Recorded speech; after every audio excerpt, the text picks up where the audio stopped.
और इसके बाद बात करेंगे पश्चिम बंगाल के सियासत की, जहां पंचायत चुनाव टालने की जुगत में लगी हुई है ममता दीदी, ऐसा कहना है विपक्षी दल जो वहां पे है बीजेपी का ये मानना है, क्योंकि पश्चिम बंगाल में पंचायत चुनाव बेहद महत्वपूर्ण है और उसको लेकर सियासत जो है वो लगातार तेज होती जा रही है। मुख्यमंत्री ममता बनर्जी का कहना है कि राज्य में जनवरी फरवरी में चुनाव कराना संभव नहीं होगा। ये मुख्यमंत्री ममता बनर्जी ने कहा है। पंचायत चुनाव से संबंधित फैसले लेने का अधिकार राज्य चुनाव आयोग को है, लेकिन ममता बनर्जी ने घुमा फिराकर अपनी मंशा जाहिर कर दी है। उन्होंने कहा है कि वैसे तो ये जो स्टेट इलेक्शन कमीशन है वो फैसले लेगा, लेकिन उन्होंने अपनी मंशा जाहिर की। उन्होंने कहा कि तकनीकी कारणों से चुनाव के समय को आगे बढ़ाया जाना चाहिए। दरअसल पिछले कुछ समय से राज्य में बिगड़ी कानून व्यवस्था और घपले घोटालों की खुलती परतों से सरकार की छवि धूमिल हुई है। शिक्षक भर्ती घोटाले की जांच में टीएमसी नेताओं की गिरफ्तारी हुई है। कल ही तृणमूल कांग्रेस के विधायक जीवन कृष्ण साहा की गिरफ्तारी हुई है। यह तीसरी गिरफ्तारी हुई है।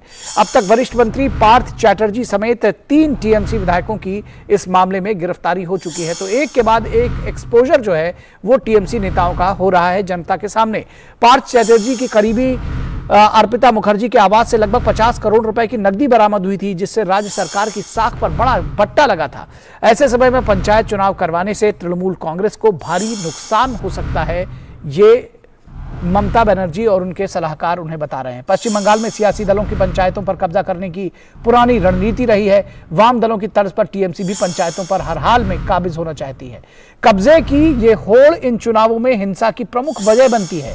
बंगाल में पंचायत चुनावों में हिंसा का पुराना इतिहास रहा है। पिछले चुनाव में अदालत के हस्तक्षेप के बाद कई प्रत्याशी अपना नामांकन दाखिल कर पाए थे। लोगों को नामांकन नहीं दाखिल करने दिया जाता है और जबरदस्ती की जाती है। दरअसल केंद्रीय योजनाओं के बंदरबांट का लालच और ग्रामीण मतदाताओं पर पकड़ बनाए रखने की चाहत इस सियासत की प्रमुख वजह है। तो निश्चित तौर पर यह किस तरह की सियासत है, ये जानने समझने की बात है। हमारे साथ में प्रसेनजीत बख्शी, हमारे संवाददाता, इस पूरी खबर पर बातचीत करने के लिए हमारे साथ जुड़े हुए हैं। प्रसेनजीत, किस तरह से देखते हैं ममता बनर्जी के इस स्टेटमेंट को, क्योंकि जब ये कहा जा रहा है कि वो एक तरफ तो ये कहती हैं कि इस पर फैसला राज्य की जो इलेक्शन कमीशन है वो लेगा, लेकिन साथ ही साथ अपनी मंशा भी जाहिर कर देती हैं। तो क्या उनके सलाहकार बता रहे हैं कि इस वक्त मामला ठीक नहीं है, थोड़ा रुक जाना चाहिए चुनावों के लिए? देखिए निखिल, 2-3 बातें पहले मैं बता दूं।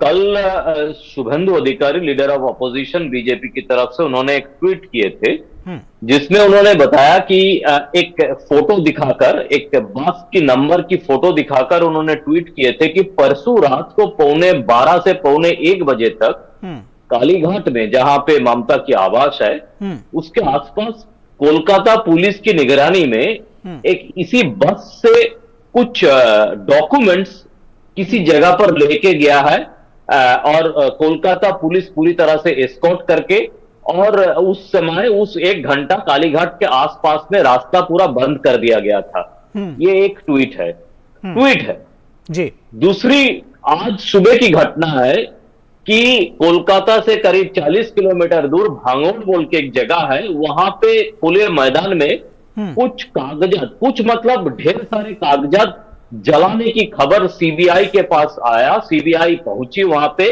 और पता चला सीबीआई को कि वो एसएससी से रिलेटेड कुछ कागजात को किसी ने जला के चला गया वहां पे, और किसी तरह से सीबीआई ने उस आग को बुझाकर कुछ किसी तरह से वो कागज बचाने की कोशिश में लगे हुए हैं, अभी भी लगे हुए हैं। ये कुछ ही देर पहले अमित मालविया ने ट्वीट किए हैं जी। तो ये 2 ट्वीट है। मैं इसको जोड़ रहा हूं आपके सवाल से, क्योंकि ये जहां तक ट्वीट है, इसीलिए इसके ऊपर मैं दावा नहीं कर रहा हूं कि ये न्यूज है, ये जो भी है, लेकिन कहानी ये है कि ये एसएससी को लेकर, ये बाकी सारे चीजों को लेकर स्थिति ऐसा टालमटोल जगह पे पहुंच गए हैं कि चुनाव करना ममता बनर्जी के लिए, तृणमूल कांग्रेस के लिए एक बड़ी तकलीफ की बात हो गई है।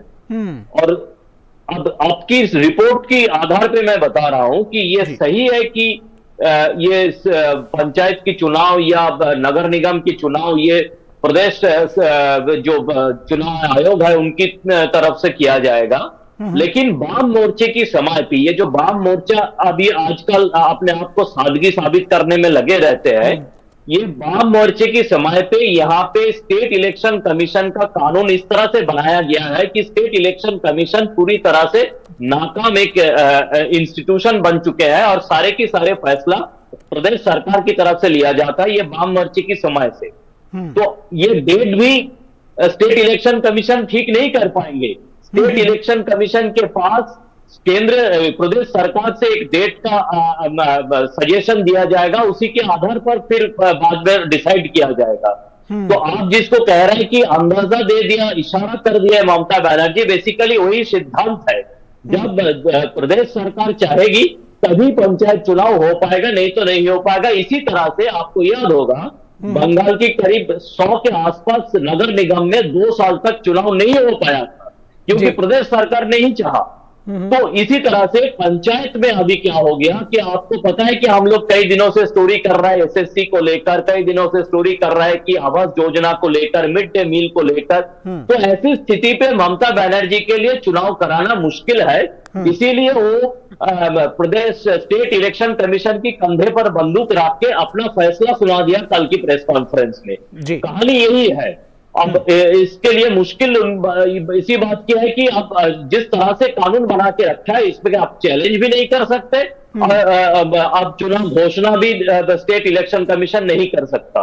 तो इसीलिए अब पूरी तरह से बिना चुनाव के पूरे बंगाल की पंचायत सिस्टम जारी है। और दूसरी तरफ जो ये पैसा नहीं दे रहा है, सेंट्रल गवर्नमेंट पैसा नहीं दे रहा है, मतलब जो धांधली इन्होंने किए हैं उसको साइड में रखने के लिए, उसको किसी तरह से नजरअंदाज करने के लिए सेंटर के ऊपर ये आरोप लगाने की कोशिश में लगे हुए हैं। एक बात और समझना चाहेंगे कि जो उम्मीदवार हैं या ये जो जिनको लगता है कि उनको ये पंचायत चुनाव लड़ेंगे, ऐसे लोग और आम लोग, उनका क्या रिएक्शन इस पर, वो किस तरह से सोच रहे हैं? देखिए, गांव के लोग पूरी तरह से इतने गुस्से में है, मैं क्या बताऊं आपको, क्योंकि गांव के लोग समझ पा रहा है कि उनका जो डे टू डे डेवलपमेंट की काम है, उनका जो डे टू डे अलग अलग सेंट्रल गवर्नमेंट की प्रोजेक्ट की काम है, सब कुछ बंद पड़ चुके हैं, सब कुछ बंद पड़ चुके हैं। सीधी कारण है, जैसे पहले भी मैंने कहा था कि स्टेट गवर्नमेंट के पंचायत डिपार्टमेंट अगर आपको यह पूरा हिसाब नहीं देंगे, जिसको यूटिलाइजेशन सर्टिफिकेट कहते हैं, तो सेंटर से पैसा आना बंद है।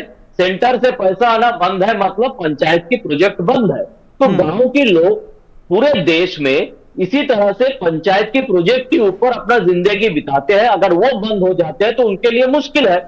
तो गांव के लोग गुस्से में हैं एक तरफ, दूसरे तरफ आप जो चुनाव लड़ने वाले हैं इसमें दो तरह के लोग हैं। एक तो है कि जो तृणमूल कांग्रेस से जुड़े हुए हैं, वो आपस में गठबाजी में लगे हुए हैं और हर दिन किसी ना किसी जिला में, किसी ना किसी गांव में एक तृणमूल कांग्रेस की गुट दूसरे तृणमूल कांग्रेस गुट के साथ लड़ने में बिजी रहते हैं और इसमें एक दो लोगों की जान भी जाते रहते हैं। लेकिन बाकी जो लोग काम करने के लिए तैयार है, बाकी जो लोग पिछले 5 साल तैयारी किए हैं कि हम चुनाव लड़ेंगे और हमारी गांव की, हमारी जो इलाका है उसको ठीक करेंगे, उसको वहां पे रास्ता बनाएंगे, वहां पे कुछ ना कुछ करेंगे, तो वो अभी फिलहाल मायूस बैठे हुए हैं। क्योंकि जब तक ये ना हो, जब तक नोटिफिकेशन ना हो, उनके लिए करने लायक कुछ है नहीं, तो इसीलिए वो दबाव डाल रहा है, लेकिन कुछ हो नहीं रहा है। जी, निश्चित तौर पर तो ये एक बड़ी, जिसको कहते हैं कि सियासी उथल पुथल भी कही जाएगी इसको। जो आम लोग हैं वो भी बहुत